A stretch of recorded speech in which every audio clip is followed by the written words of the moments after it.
Back from the Edison and Ford Winter Estates, we are so happy to welcome back to the show once again senior horticulturist Debbie Hughes. Good morning. Good morning, Carly. It's about time you got back here. I know, we're back together again. I've missed you the last couple of times you've been here. So this morning we're talking about your upcoming garden talk, which is always a lot of fun. I know people love these. We could come, we have so many garden talks, but it's just the second Saturday of every month. But literally we can come in any time and ask questions. And that's because people have so many different questions when it comes to growing your own garden or your own plants or flowers. I mean, pineapples, for instance. You can grow pineapples here in Florida. So we have a lot of questions. The upcoming one, though, is going to be about propagating, which is essentially making little baby plants. I know. You've done that before, I know, right? I have. It's a lot of work. Most people do it with tomatoes. That's how they think about propagating tomatoes, because they can grow different types. And this is an Everglades tomato, which is, when they say Everglades, they mean they grow really well in Florida. Okay, alrighty. So they like hot, muggy, exactly, swampy. And tiny, tiny seeds. And that grows this tomato. We have more than one in here. So we propagate a lot can you at the garden shop. Start it from these little seeds that are in these packets? And that's what's nice about Florida, is that we can start these seeds early in August and September for our vegetable season. Okay. So that's what we're doing now.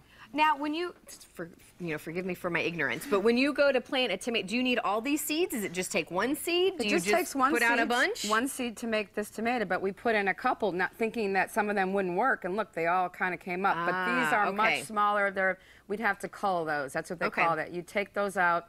These we would divide and make 2 plants out of it. But these are just too small. You know, not every seed makes a great plant, so you have to decide which one's going to work best for you. Okay, so that's why you do go ahead and put a handful in there. Yeah, when you ate that tomato, there's little seeds in there, so you can dry them out and use it again. Oh, that's where you can actually, sweet. Who knew? Now, other seeds, and when you think about it, there's so many varieties of seeds. These are Royal Poincianas. This one's not ripe yet.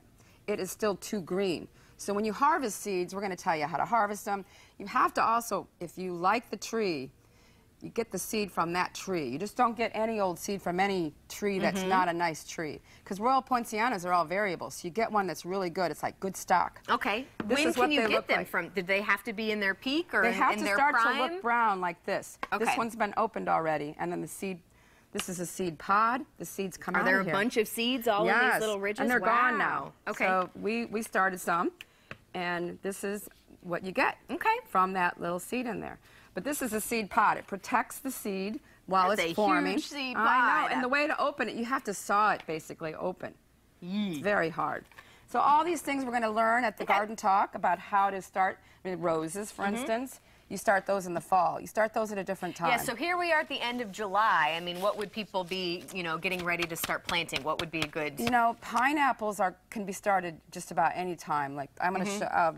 basically, any pineapple you get from the store. Okay. You could even take the top. You can cut the top off and stick it in a pot. Okay. And there you got a new pineapple. Oh, right. So that's the way to start pineapples. How long does it take for a 2 years almost. Gosh, 18 months, 2 years. You got to be very patient. Oh, I know. There's all kinds of things. I wanted to show you too. We have the banyan tree. Okay.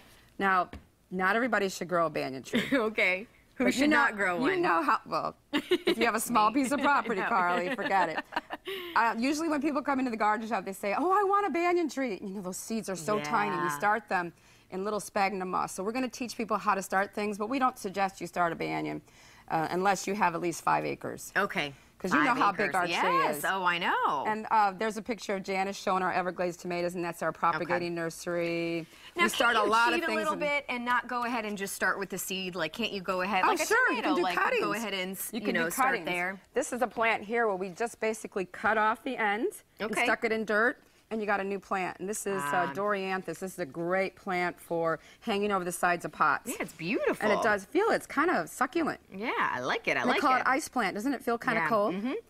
Hey, we're going to give all kinds of tips. Tomorrow, actually, you guys are celebrating a big birthday. Oh, Thursday, yes. We're going to be celebrating Henry Ford's birthday. He's going to be 152 at 10 o'clock, 10:30. 10:30. We're going to have cake. I was going to say, there has to be cake there, Debbie. We're going to have cake, and there's going to be tours in the home, the mangoes, at 11, 12, and 1. Did he ever celebrate his birthday at the Estates, or was he gone in his other home? He was gone in his other home. Wouldn't you be gone if it was in the summer? It was a little too hot. I know. I have a July birthday, too, and that was always my complaint growing up. It's hot. You can't do anything outside. And then anybody who has worked at Ford or retired, if they have their card, they can get him free. Oh, that's perfect. Awesome. How are you guys? Are you guys staying pretty busy? Because I know during the summer it slows down a little bit, but that's still busy for you guys. Well, busy for me is pulling weeds. Yeah. Oh boy. Trimming trees. Everything grows like a weed at this time of year. Even things like tomatoes. Yeah.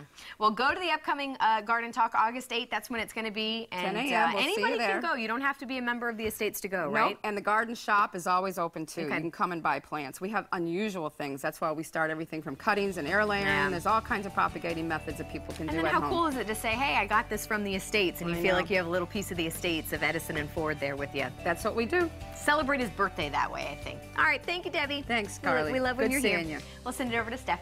And how about some morning trivia that's going to have you flipping for the answer? Up next, find out what similarities dolphins have with people that help us identify them in the ocean. That's next in our Paradise Preview.